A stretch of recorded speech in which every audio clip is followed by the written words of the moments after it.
Dia berjongkok dan melompat ke angkasa. Pada saat yang sama, dia mengulurkan tangannya ke samping dan sesuatu yang aneh terjadi. Tubuh Wang Yanfeng terus meningkat, dan sepertinya tidak akan berhenti dalam waktu dekat. 6 cincin jiwanya menyala pada saat bersamaan. Tidak hanya itu, cahaya perunggu kehijauan juga menyala di belakang punggung Wang Yanfeng dalam bentuk 2 telapak tangan besar. Tangan perunggu kehijauan membawa aura yang sangat kental yang menekan seluruh panggung. Su Tianran menyipitkan mata di panggung utama dan tertawa dingin. Kupikir mereka akan terus menyembunyikan kemampuan mereka. Mereka akhirnya muncul. Sekte tubuh memang ada di kerajaan jiwa surgawi. HMPH. Jing Hongchen juga mengepalkan tinjunya, dan ada ekspresi kebencian yang pahit di matanya. Ketika sekte tubuh menyerang aula kebajikan terkemuka, itu adalah penghinaan terbesar dalam hidupnya. Bagaimana mungkin dia tidak merasa benci saat melihatnya sekarang? Huo Yuhao merasa sulit bernapas di atas panggung. Kemunculan telapak tangan berwarna perunggu kehijauan di belakang punggung lawannya membuatnya merasa seperti sedang ditekan oleh gunung. Tanah juga mulai berderit. Sepertinya panggung tidak mampu menahan tekanan ini dan hampir runtuh. Hanya wanita salju yang masih duduk di pundaknya dan bersikap seolah-olah tidak terjadi apa-apa. Apakah ini kebangkitan kedua dari jiwa tubuh? Huo Yuhao sangat tenang sekarang. Dia tahu bahwa lawannya berasal dari sekte tubuh, dan karena itu dia memperkirakan pertarungan akan menjadi intens. Ini adalah jiwa tubuh tingkat perunggu. Dia ingat apa yang penatua MU katakan kepadanya tentang jiwa tubuh. Yuhao, aku akan memberitahumu apa itu jiwa raga hari ini, dan mengapa mereka begitu kuat. Jiwa tubuh adalah eksistensi yang sangat istimewa di antara jiwa bela diri. Secara umum, jiwa bela diri kita bisa apa saja, tetapi jarang sekali menjadi bagian dari tubuh kita. Belum lengkap rasanya jika salah satu bagian tubuh kita adalah jiwa bela diri kita. Penguasa jiwa paling awal dengan jiwa tubuh diakini sebagai mutan. Selain itu, kelebihan jiwa tubuh belum diketahui. Itu sebabnya mereka dipandang rendah, tetapi seorang jenius dengan jiwa tubuh muncul dan berhasil membuka rahasia membuat jiwa tubuh kuat. Orang ini adalah pemimpin sekte pertama dari sekte tubuh. Dia menjalani masa kultivasi yang tak kenal lelah, dan menemukan bahwa memiliki tubuh sendiri sebagai jiwa bela diri lebih dapat diandalkan daripada jenis jiwa bela diri lainnya. Lebih penting lagi, jiwa tubuh memiliki karakteristik yang tidak dimiliki oleh jiwa bela diri lainnya. Misalnya, lebih mudah mengendalikan jiwa tubuh dibandingkan dengan jiwa bela diri biasa. Hal ini berasal dari fakta bahwa manusia memiliki kendali yang besar terhadap anggota tubuh mereka sendiri. Selain itu, batas jiwa tubuh juga jauh lebih tinggi daripada kebanyakan orang. Jiwa bela diri.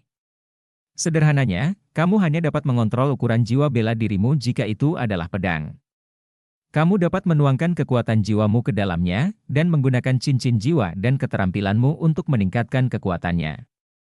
Jika jiwa bela dirimu adalah lenganmu, itu bukan hanya soal ukuran lagi. Pertama, setiap jari dapat berubah secara signifikan. Bahkan pembuluh darah, arteri, tulang, dan denyut nadi Anda dapat dikontrol. Keterampilan jiwa dapat menunjukkan berbagai macam kemungkinan di tangan seorang master jiwa yang kuat dengan jiwa tubuh. Bagian yang paling menakutkan dari jiwa tubuh adalah dalam kebangkitan kedua, jiwa bela diri kita bangkit ketika kita berumur 6 tahun. Ada jejak jiwa bela diri di tubuh kita sejak usia itu dan seterusnya. Kita bisa mulai berkultivasi jika kita memiliki kekuatan jiwa. Kebangkitan kedua adalah sesuatu yang unik pada jiwa tubuh. Apa yang dimaksud dengan kebangkitan kedua?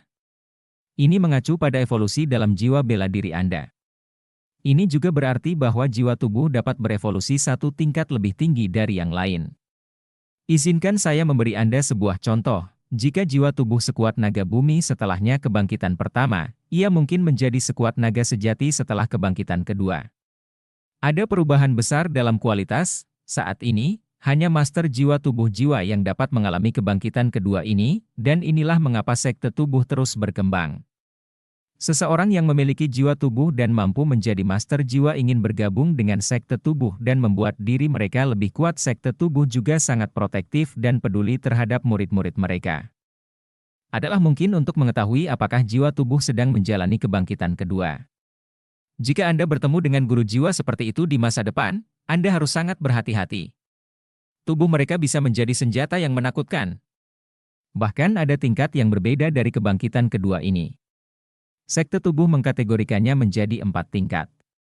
Setelah kebangkitan kedua selesai, proyeksi cahaya yang terbentuk dari jiwa bela diri individu akan muncul di belakangnya saat dia melepaskan kemampuannya yang berevolusi.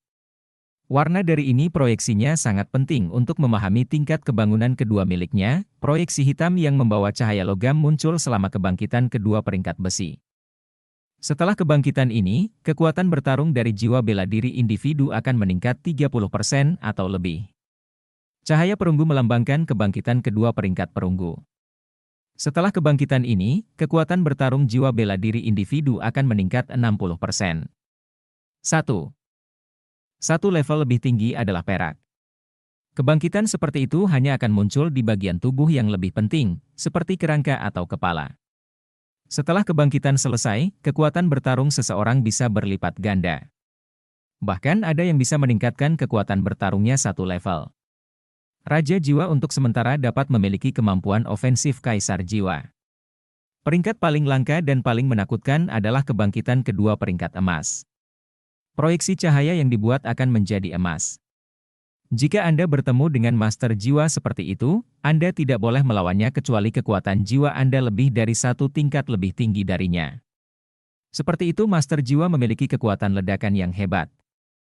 Tetapi ini akan bervariasi antara master jiwa yang berbeda tergantung pada kekuatan jiwa bela diri mereka. Ketika mereka menjalani kebangkitan kedua, kekuatan ofensif mereka bahkan mungkin meningkat hingga 3 kali standar normal mereka. Matamu juga merupakan jiwa tubuh. Mengingat betapa pentingnya mata seseorang, menurutku kebangkitan kedua setidaknya akan berada di peringkat perunggu. Karena kemampuanmu bersifat spiritual, menurutku itu akan menjadi peringkat perak. Jika itu terjadi, kemampuanmu akan meningkat pesat. Justru karena murid-murid sekte tubuh dapat menjalani kebangkitan kedua jiwa tubuh mereka, maka sekte tubuh memandang rendah alat-alat jiwa. Jika Anda bertemu mereka di masa depan, Anda harus sangat berhati-hati, sementara penatua MU sudah tidak ada lagi, kata-katanya masih tertanam kuat dalam ingatan Yu Hao. Ketika Huo Yu Hao melihat telapak tangan perunggu itu, dia tahu bahwa kebangkitan kedua Wang Yanfeng setidaknya berada di peringkat perunggu. Penatua MU juga memberitahunya bahwa sebagian besar murid di sekte tubuh hanya akan mengalami kebangkitan kedua peringkat besi. Sangat jarang melihat kebangkitan kedua dengan peringkat perunggu. Sedangkan untuk peringkat perak, tidak lebih dari 10 orang di sekte tubuh yang mencapai level itu selama kebangkitan kedua mereka. Adapun kebangkitan kedua peringkat emas, hanya pemimpin sekte pertama mereka yang mencapai tingkat itu. Namun, anggota sekte tidak mendambakan kemampuan peringkat emas. Kebangkitan kedua yang lebih kuat adalah, yang lebih besar akan terkuras. Pada level peringkat emas, kekuatan hidup seseorang mungkin benar-benar terkuras. Telapak tangan perunggu bersinar terang di belakang punggung Wang Yanfeng di udara. Wang Yanfeng tidak menyembunyikan identitasnya lagi. Dia menirukan tindakan mendesak sambil mengarahkan telapak tangannya ke arah Huo Yu Hao. Tiba-tiba, kedua telapak tangan perunggu itu mengembang dengan pesat, bahkan mencapai panjang lebih dari 10 meter dan lebar lebih dari 5 meter. Kedua telapak tangan jatuh ke arah kepala Huo Yu Hao. Sebelum telapak tangan mencapainya, tanah di sekitar Huo Yu Hao telah runtuh dalam bentuk telapak tangan. Sementara Wang Yanfeng sangat marah karena bagaimana Huo Yu Hao begitu menghina dia tidak ceroboh sama sekali. Setelah mereka bertukar pukulan sebelumnya, dia tahu Huo Yu Hao bukanlah lawan yang mudah untuk dihadapi. Tanpa kebangkitan kedua, tidak mungkin dia bisa mengalahkan Huo Yu Hao. Meskipun pukulan ini sangat menguras tenaganya, dia juga memiliki keyakinan bahwa dia dapat menggunakannya untuk menang. Dengan budidayanya sebagai Kaisar Jiwa, kekuatan jiwa tubuhnya, dan peningkatan kekuatan bertarung dari kebangkitan kedua, dia percaya bahwa lawannya tidak mungkin bisa mengalahkannya. Bagaimanapun, Huo Yu Hao hanyalah Raja Jiwa. Masih ada kesenjangan besar di antara mereka. Namun, Huo Yu Hao sedang tersenyum saat ini. Sepertinya Huo Yu Hao telah bertemu dengan seorang teman lama, senyumnya biasa saja dan akrab. Wang Yanfeng tiba-tiba merasa seolah-olah langit berputar. Segala sesuatu di sekitarnya sepertinya tiba-tiba berubah. Dia ngeri menemukan bahwa Huo Yu Hao sekarang melayang di udara di kursi rodanya. Tekanan yang menakutkan mulai menimpanya. Tidak ada yang mengharapkan perubahan seperti itu. Namun, Huo Yuhao tampaknya melakukannya dengan sangat sederhana. Dia telah melepaskan cahaya hitam pekat dari tubuhnya. Proyeksi perisai mirip kura-kura yang tampak memiliki ukiran berbentuk ular bersinar bersama cincin jiwa kelimanya. Dan muncul diam-diam di depannya. Setelah ini, lampu menyala, dan dia berganti posisi dengan Wang Yanfeng. Wang Yanfeng adalah orang yang akan menderita karena serangannya sendiri. Semua orang merasa itu tidak nyata, terlalu mencengangkan. Bahkan sesama anggota sekte Tang, kecuali Su Sanshi, terkejut. Mereka tidak percaya apa yang baru saja terjadi. Wang Yanfeng menyadari apa yang sedang terjadi pada saat kritis dan berteriak tanpa ragu-ragu. Saya mengakui kekalahan, secercah cahaya perak menyilaukan jatuh dari langit dan menyelimuti tubuhnya. Lebih dari seperempat sisi panggungnya berubah menjadi debu dan runtuh sepenuhnya. Penghalang pelindung di sisi panggung ini melonjak dengan cahaya yang menyilaukan. Lebih dari 20 insinyur jiwa yang mempertahankan penghalang pelindung semuanya meludahkan darah pada saat yang bersamaan. Sepasang cetakan telapak tangan perunggu masih terlihat di tanah yang telah runtuh. Area yang terkena dampak benar-benar halus dan tampak dikerjakan oleh seseorang dengan keterampilan mengukir yang sangat baik. Hanya 2 tempat di area ini yang belum runtuh. Wang Yanfeng berada di salah satu tempat, sementara Zheng Zan, yang menggunakan pelindung berwarna perak untuk melindungi Wang Yanfeng, berada di tempat lainnya. Lengan Zheng Zan masih gemetar lembut. Dia merasa ngeri, tapi itu tidak terlihat jelas. Sebagai seorang berjudul Do Uluo, dia seharusnya bisa dengan mudah menahan kaisar jiwa. Namun, telapak tangan itu akhirnya membuatnya mengerti mengapa sekte tubuh begitu kuat. Zheng Han tahu bahwa mustahil baginya untuk melepaskan serangan telapak tangan sekuat itu tanpa alat jiwa apapun meskipun dia memiliki 8 cincin.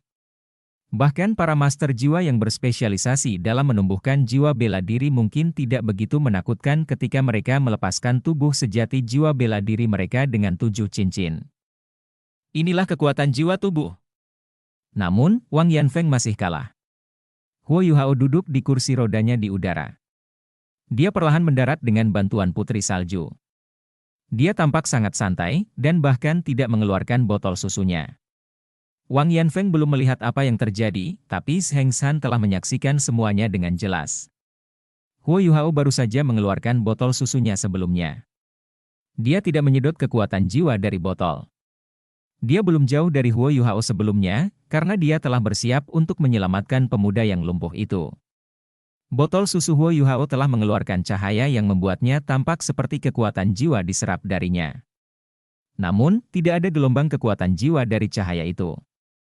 Apakah itu tabir asap atau ilusi? Pada titik ini, Wang Yanfeng masih tidak percaya bahwa dia telah kalah. Namun, dia tahu bahwa dia tidak bisa memblokir serangannya sendiri. Dia akan terluka parah meskipun dia tidak mati. Tidak mungkin dia bisa bersaing di babak tim setelah ini. Sebagai seorang elit dari generasi muda murid sekte tubuh, dia sebenarnya telah kalah dari Raja Jiwa. Bahkan Raja Jiwa pun lumpuh. Dia bahkan lebih malu karena lawannya berasal dari Akademi Shrek. Penting untuk diketahui bahwa sekte tubuh dan Akademi Shrek memiliki banyak perselisihan satu sama lain. Memalukan. Itu terlalu memalukan, Wang Yanfeng menunduk karena malu. Dia dengan cepat bergegas turun dari panggung, dan bahkan tidak mengatakan apa-apa. Huo Yuhao tersenyum saat dia duduk kembali di kursi rodanya. Cahaya dari botol susunya muncul sekali lagi. Kali ini, dia benar-benar menyedot kekuatan jiwa dari botol susu untuk memulihkan kekuatan jiwanya sendiri. Dia tidak hanya memenangkan pertarungan fisik ini. Lebih penting lagi, dia meraih kemenangan psikologis dan taktis. Dia ingin memberi kesan pada lawannya bahwa dia bersedia bertarung sampai akhir melawan mereka. Kedua belah pihak telah bentrok beberapa kali satu sama lain, dan Wang Yanfeng merasa bahwa Huo Yuhao benar-benar kuat. Perubahan lainnya semuanya berada dalam perhitungan Huo Yuhao. Dia menggunakan tiruannya untuk menggoda lawannya agar melancarkan serangan habis-habisan. Ini juga pertama kalinya dia menggunakan keterampilan jiwa kelima dari mata rohnya, duplikasi spiritual. Itu adalah keterampilan jiwa yang kuat yang dia peroleh saat dia berada di hutan Great Star Dou bersama Wang Qr. Sudah jelas keterampilan jiwa apa yang dia duplikat dari efeknya. Itu adalah perpindahan dunia bawah misterius Su Sanshi. Keterampilan ilahi dari Master Jiwa tipe pertahanan ini mencapai efek ilahi yang sama bahkan ketika dia menggunakannya. Tidak peduli seberapa baik sekte Snowdon mengenalnya, mereka tidak dapat menduga bahwa dia memiliki keterampilan seperti itu. Wang Yanfeng adalah orang yang menanggung akibat dari serangannya sendiri. Faktanya, Wang Yanfeng memiliki banyak pengalaman hidup. Sayangnya dia tidak cukup licik untuk mengalahkan Huo Yuhao. Terikat di kursi rodanya, Huo Yuhao terlalu menipu. Keuntungan terbesarnya bukanlah kemampuannya yang luar biasa, namun kompleksitas jenis kemampuan yang dimilikinya. Dia bisa menggunakan segudang strategi bertarung melawan lawan-lawannya. Hanya Wang Dong'er yang benar-benar memahami segalanya ketika dia selesai menonton pertarungan ini. Hanya dia yang mengerti bahwa inti dari kemampuan Huo Yuhao berasal dari mata rohnya, meskipun dia telah menggunakan begitu banyak keterampilan jiwa. Semua rencananya berkisar pada mata rohnya. Sekte Tang versus Sekte Snowdon. Sekte Tang memenangkan babak penyisihan individu pertama. Zheng San mengumumkan hasilnya, memperhatikan Huo Yuhao dengan cermat. Huo Yuhao memberinya perasaan yang sangat aneh. Di ruang tunggu, keheranan Weina perlahan memudar. Dia mengangguk sedikit, dan matanya bersinar. Dia membisikkan beberapa kata kepada rekan satu timnya sebelum pemuda lain melompat ke atas panggung. Dia dengan cepat berjalan ke tengah. Karena ini adalah babak penyisihan individu, panggung tidak dapat diperbaiki, karena hal itu akan memberikan waktu yang dibutuhkan Master Jiwa yang menang untuk memulihkan kekuatan jiwa dan energinya. Turnamen hanya bisa dilanjutkan. Paling banyak, beberapa perbaikan sederhana dapat dilakukan sebelum putaran tim. Kedua belah pihak, tolong laporkan nama kalian, Sekte Tang, Huo Yuhao. Sekte Setan Salju, Chen Lu, para anggota Sekte Snowdon semuanya memelototi Huo Yuhao, seolah-olah mereka mencoba mencari tahu sesuatu tentang dia. Huo Yuhao tampil santai seperti biasanya, seolah-olah tidak terjadi apa-apa sama sekali. Auranya juga tidak berubah karena pertarungan sebelumnya.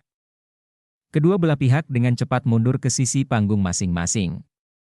Huo Yuhao masih memegang botol susu di tangannya, dan sepertinya tidak berniat menyimpannya. Namun, dia juga tidak menunda pertarungannya. Dia menekan 3 jari tangan kanannya ke botol susunya sebelum memutar kursi rodanya. Itu adalah pemandangan yang sangat menyedihkan. Penonton juga tidak terlalu bermusuhan, karena tim Sun Moon sudah tersingkir. Mereka sedikit mengasihani dia ketika mereka melihatnya dalam keadaan ini. Huo Yuhao berbalik ketika dia mencapai sisi panggung. Hanya dia yang tahu bahwa kemenangan sebelumnya tidak diraih dengan mudah. Wang Yanfeng memang sangat kuat. Kaisar jiwa dari sekte tubuh tidak kalah dengan kaisar jiwa seperti Ma Xiaotao dari Shrek. Bahkan ketika Huo Yuhao dalam kondisi normal, dia masih harus memberikan segalanya untuk mengalahkan lawan seperti itu dengan budidayanya sebagai raja jiwa. Terlebih lagi, dia dalam keadaan yang sangat kekurangan saat ini. Keuntungan terbesarnya adalah lawannya tidak mengenalnya dengan baik.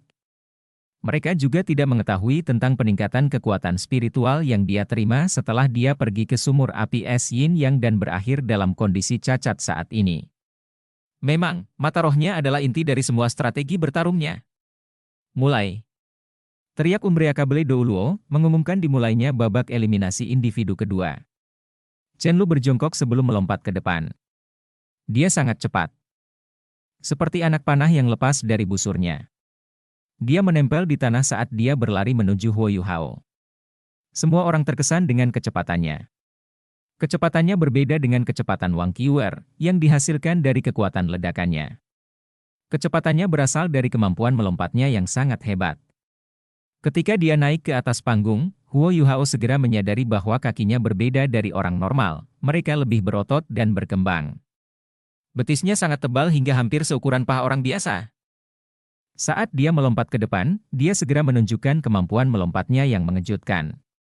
Dia berada di depan Huo Yuhao hampir seketika. Cegatan. Melawan Huo Yuhao yang tidak bisa bergerak, Chen Lu memilih metode ofensif yang sulit diantisipasi. Saat dia hendak mencapai Huo Yuhao, dia bersandar dan menendang ke depan dengan kakinya, satu tinggi dan satu rendah saat dia meluncur masuk. Dia tidak menargetkan Huo Yuhao, tetapi kursi rodanya. Itu adalah taktik yang brilian. Mata Zheng San berbinar. Meskipun serangan Chen Lu sedikit tercela, Zheng San harus mengakui bahwa itu efektif. Jika Huo Yuhao tanpa kursi rodanya, itu sama saja dengan kehilangan kakinya. Dia sudah merasa sangat sulit untuk bergerak. Tanpa kursi rodanya, kekuatan bertarungnya akan turun drastis. Meskipun Chen Lu memiliki 5 cincin jiwa seperti Huo Yuhao, dia tampaknya telah menemukan kunci kemenangan saat dia memasuki medan pertempuran. Semua orang percaya bahwa Huo Yuhao harus menghentikan tackle geser lawannya sekarang. Jika tidak, ia akan kehilangan satu-satunya bentuk mobilitasnya jika kursi rodanya rusak. Tidak akan ada cara baginya untuk menghadapi lawannya saat itu. Bahkan orang-orang dari sekte Tang pun menjadi cemas ketika melihat ini. Metode apa yang akan digunakan Huo Yuhao untuk menghadapi lawannya? Huo Yuhao tidak bergerak. Sepertinya dia tidak berniat menghentikan lawannya. Chen Lu sangat cepat dan hendak menabrak kursi roda, bahkan Chen Lu terkejut ketika Huo Yuhao tidak mau menghentikannya. Dia sudah bersiap, jika Huo Yuhao mencoba menghentikannya, dia akan melepaskan seluruh kekuatannya dan menghancurkan kursi roda itu berapapun harganya. Begitu dia melakukan itu, kemenangan hampir pasti. Saat Chen Lu sedikit ragu, Huo Yuhao akhirnya bertindak. Dia menampar sisi kursinya menggunakan tangan kanannya, dan kursi rodanya terbang ke udara. Pada saat yang sama, kursi rodanya meluncur secara diagonal ke satu sisi. Menghindari. Jika dia hanya menghindari serangan Chen Lu sudah siap menghadapinya. Namun, Huo Yuhao dan kursi rodanya tampak menyatu dengan udara saat mereka menghindar. Mereka menghilang tanpa suara. Penyembunyian? Chen Lu terkejut. Dia bahkan lupa mencabut kekuatannya, dan baru bereaksi setelah meluncur lebih dari 10 meter. Dia mengarahkan jari kakinya ke tanah sebelum melompat lagi. Namun, dia tidak bisa melacak Huo Yuhao setelah dia berbalik. Semua penonton tercengang saat melihat ini. Huo Yuhao bahkan bisa menyembunyikan dirinya. Di ruang tunggu sekte Snow Wudong, Wei Na lebih fokus pada pertarungan yang sedang berlangsung. Dia menyadari bahwa Huo Yuhao bukan hanya karakter yang sulit dihadapi dalam negosiasi bisnis. Meski hanya dengan tangan kanannya, dia masih sangat kuat. Huo Yuhao secara alami menggunakan keterampilan jiwanya yang berevolusi selama jutaan tahun, imitasi. 1. Faktanya, dia tidak punya pilihan. Begitu lawannya bergerak, dia tahu bahwa kekuatan utama Chen Lu adalah kecepatannya. Pada saat yang sama, kelemahan terbesarnya sendiri adalah kurangnya kelincahannya saat ini. Huo Yuhao telah menggunakan kejutan spiritualnya sebelumnya. Dan tahu bahwa lawannya akan berhati-hati terhadapnya. Selain itu, dia tidak ingin menggunakan kejutan spiritualnya secara berlebihan, yang merupakan jurus pembunuh terkuatnya. Semakin sering dia menggunakan suatu kemampuan, semakin mudah lawannya menemukan kekurangan di dalamnya. Itu sebabnya dia menggunakan tiruannya untuk menyembunyikan sosoknya dan menghilang di udara. Selama dia tidak bergeser terlalu banyak, akan sangat sulit bagi lawannya untuk menentukan posisinya dari riak di udara. Melalui deteksi spiritualnya, Huo Yuhao juga menemukan bahwa jiwa bela diri Chen Lu adalah betisnya. Betis seseorang adalah titik pengerahan tenaga untuk kekuatan seseorang. Dari sini, dia tahu bahwa Chen Lu sangat kuat dalam hal kecepatan dan daya ledak. Setelah berhenti sejenak untuk menilai situasinya, Chen Lu langsung bereaksi. Dia dengan cepat berbalik. Cincin jiwa ketiganya bersinar terang, dan dia langsung melompat ke udara. Kakinya bersilangan di udara saat dia menendang keluar. Seketika, dia menciptakan beberapa proyeksi ilusi kakinya di udara. Setiap proyeksi membawa seberkas cahaya hijau tua, dan suara menusuk bergema di udara. Dalam sekejap, proyeksi yang tak terhitung jumlahnya muncul di udara dan memenuhi panggung.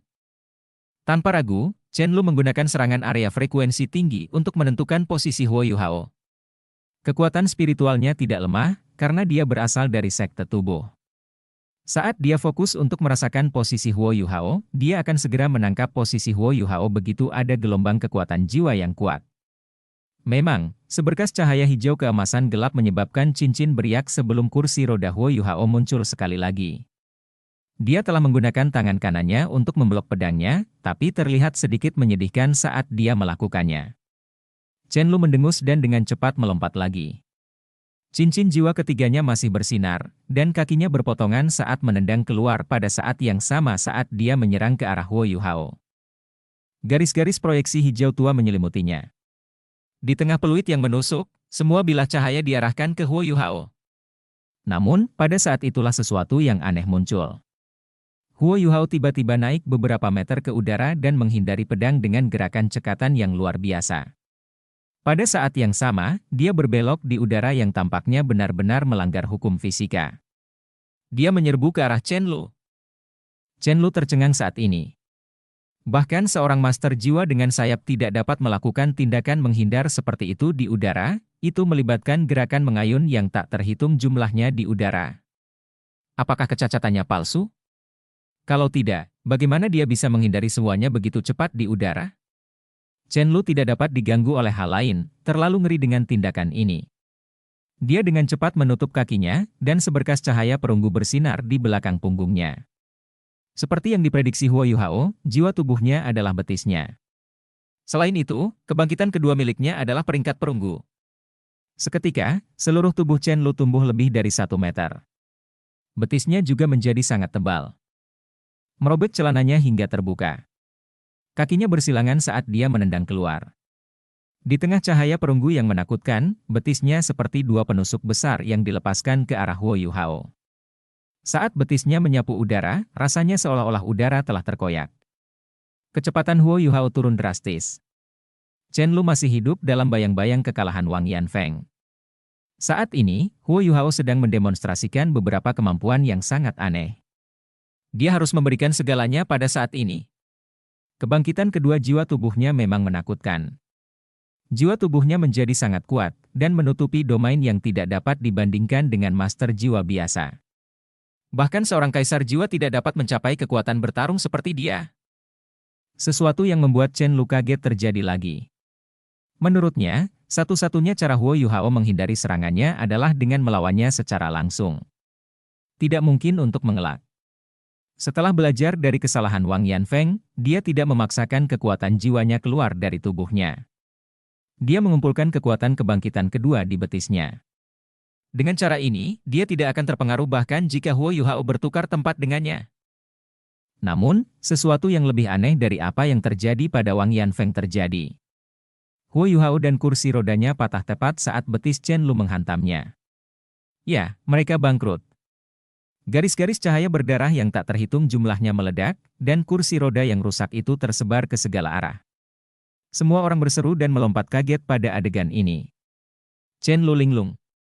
Namun, dia juga menemukan ada sesuatu yang tidak beres pada saat bersamaan. Itu karena dia tidak merasa seperti telah menghubungi apapun ketika dia memukul Huo Yuhao. Cahaya pedang biru tua yang seolah-olah ingin merobek 9 langit secara diam-diam muncul tidak jauh di belakang Chen Lu. Cahaya pedang biru tua itu berkilau dan transparan. Sangat jernih hingga tampak seperti terbentuk dari kristal air. Kemanapun ia melewatinya, ia membentuk layar cahaya biru tua.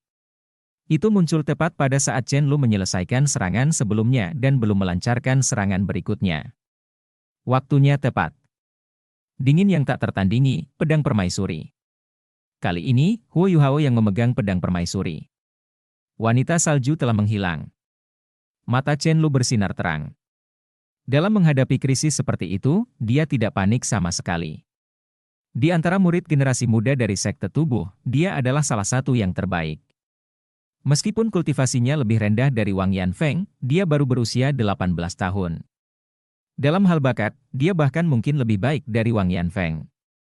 Wang Yanfeng kalah di serangannya sendiri, tapi Chen Lu bahkan lebih berhati-hati setelah kalah.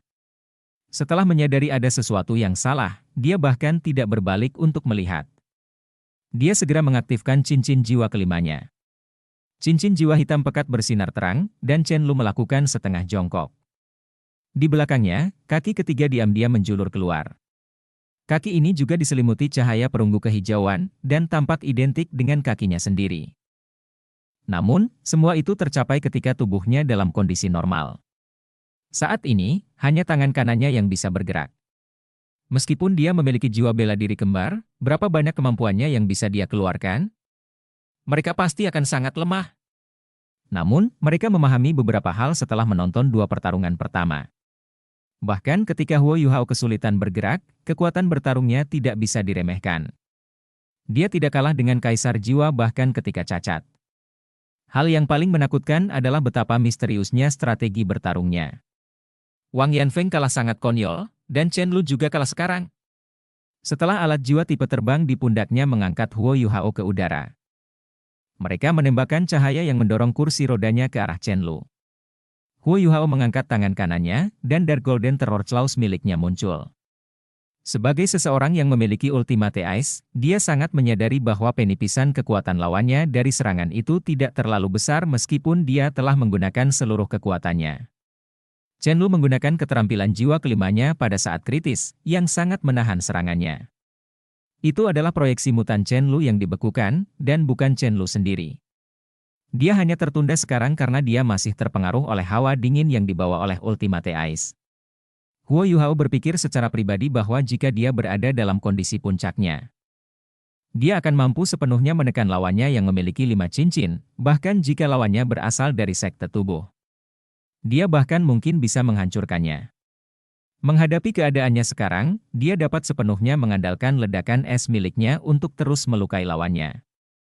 Di saat yang sama, kecepatannya tidak akan terlalu lambat, jika bukan karena kondisi tubuhnya.